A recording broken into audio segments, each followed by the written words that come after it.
Hello friends, welcome to मिसमा classes. आज का टॉपिक होने जा रहा है हमारा उपचारात्मक एवं निवारात्मक शिक्षण क्या है, किसे कहते हैं, अर्थ, परिभाषा एवं प्रकार। सभी छात्रों के लिए वेरी इंपॉर्टेंट क्वेश्चन है। तो उपचार का मतलब होता है किसी का इलाज करना, ठीक है। उपचारात्मक शब्द जो है वो चिकित्सा शास्त्र यानी कि डॉक्टर जो बुक है डॉक्टर वाली उससे ली गई है।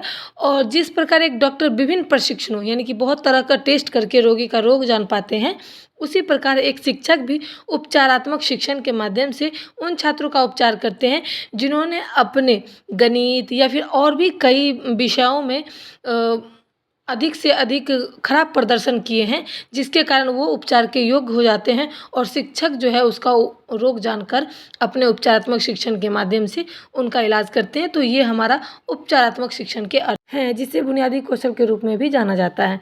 अब देखेंगे उपचारात्मक शिक्षण की परिभाषा। उपचारात्मक शिक्षण उस विधि को खोजने का प्रयत्न करता है जो छात्र को अपने कुशलता या फिर विचार की त्रुटियों को दूर करने में सफलता प्रदान करे।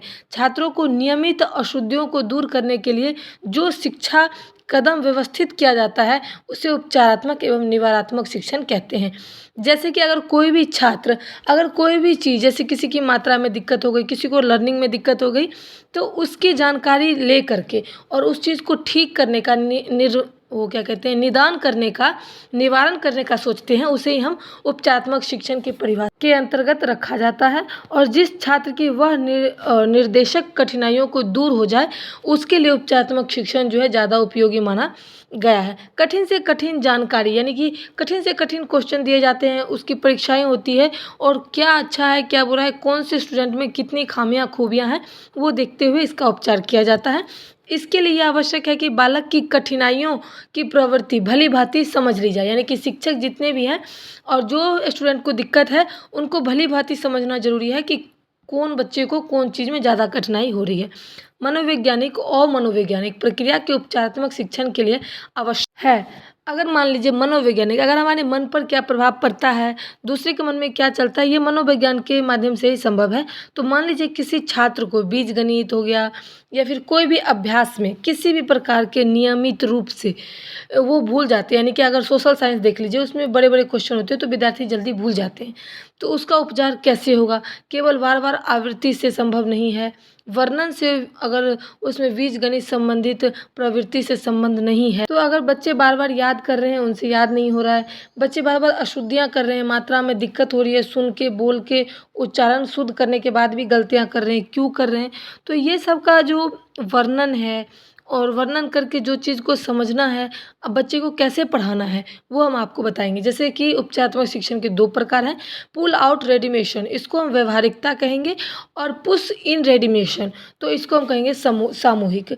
तो कभी कभी क्या होता है कि पुल आउट रेडिमेशन में जो छात्र कक्षा से बाहर खींचकर, यानी कि अगर कक्षा के बाहर जो बच्चे को पढ़ाया जाता है, या तो एक छोटी सी समूह, अगर आप समूह बना रहे हैं और उसको कहीं दूसरे जगह ले जाके पढ़ा रहे हैं, तो उसे हम कहेंगे सामूहिक विधि, यानी कि सामूहिक उपचार के सामूहिक वहाँ पर लगेगा।